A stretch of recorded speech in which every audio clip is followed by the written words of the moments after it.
안녕하세요. 행복한 경제생활을 꿈꾸는 푸른패밀리입니다.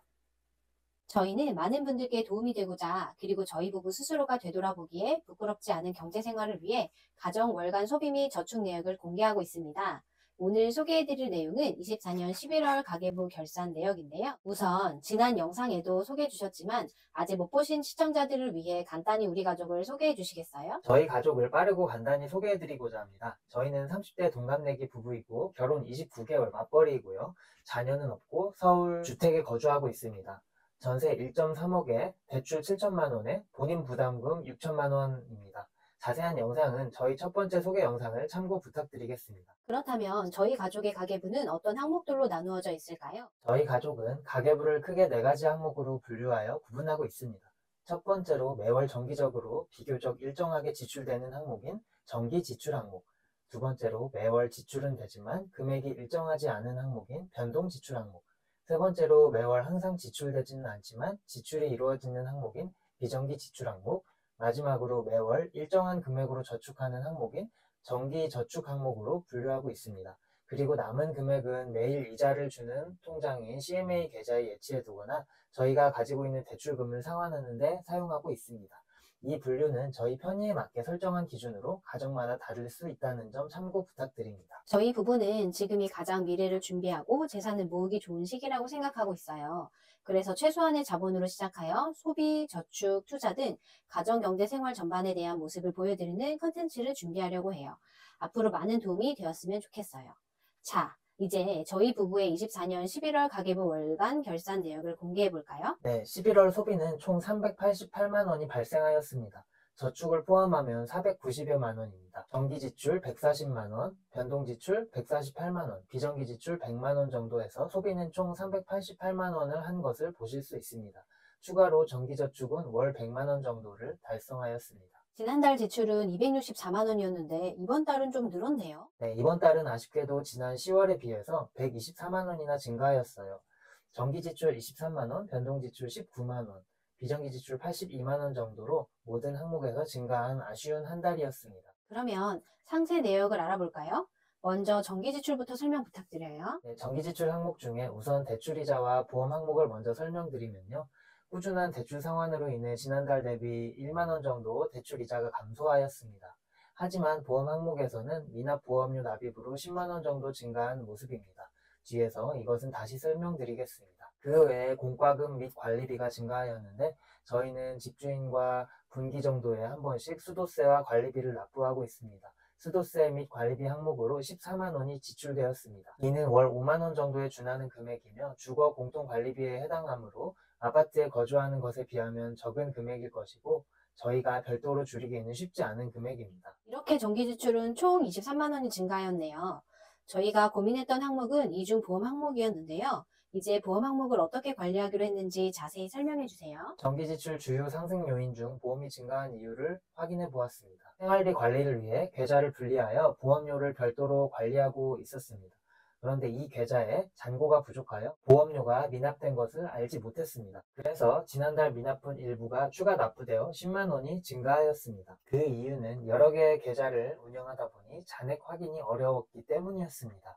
과거에 유행하던 알뜰한 경제활동 방법 중에서 소비 유형별 통장 쪼개기가 있었습니다. 현재는 은행권에는 계좌를 다수 개설하기도 쉽지 않은 상황이고 잘 쓰지 않는 방법으로 알고 있습니다.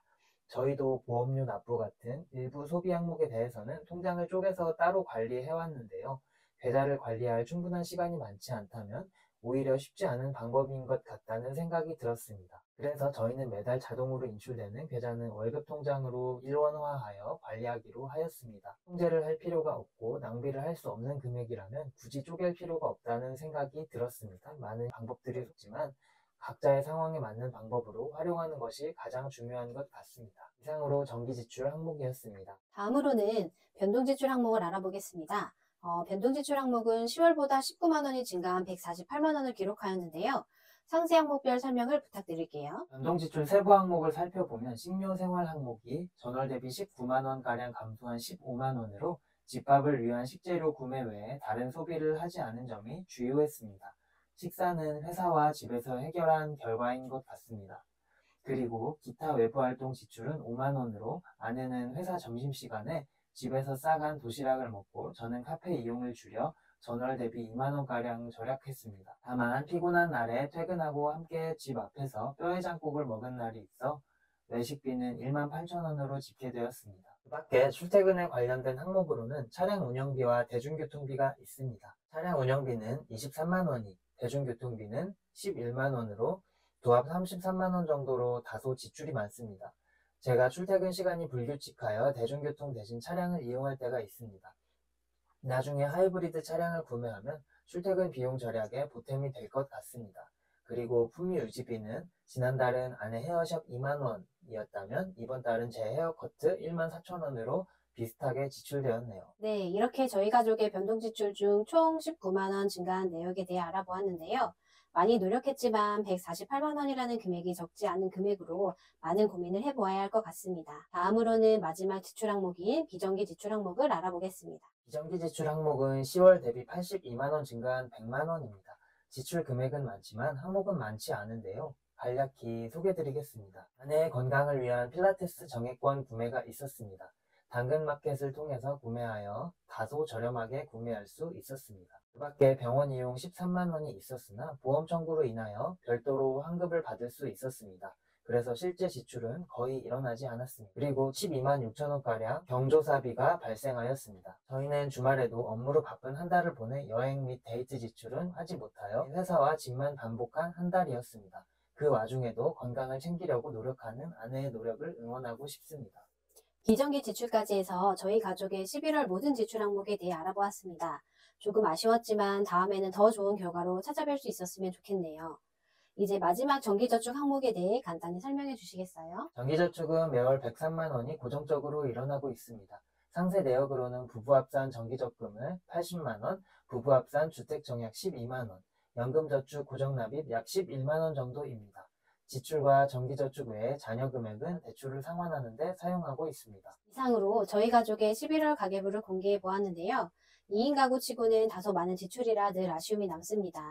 더 절약할 수 있도록 가족회의를 거듭하여 아이디어를 내볼 예정입니다. 부족한 영상 시청해 주셔서 감사합니다. 다음 영상에는 11월에 이은 24년 12월 가계부 결산 내역을 이어서 공개할 예정이에요. 지금까지 시청해 주셔서 감사합니다. 다음에는 더 좋은 영상으로 찾아뵐게요. 다음에 만나요.